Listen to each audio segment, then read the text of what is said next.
ஆண்டவராகிய என் தலைவரே என் வலிமை. அவர் என் கால்களை பெண்மானின் கால்களைப் போல் ஆக்குவார். உயர்ந்த இடங்களுக்கு என்னை நடத்தி செல்வார். இறைவாக்கினர் அபக்கூக்கு புத்தகம் 3வது அதிகாரம் 19வது இறை திருவசனம்.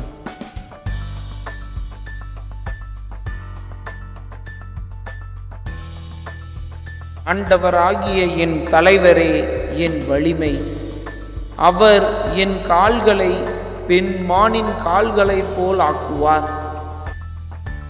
உயர்ந்த இடங்களுக்கு என்னை நடத்தி செல்வார். இறைவாக்கினர் அபக்கூக்கு புத்தகம் 3வது அதிகாரம் 19வது இறை திருவசனம்.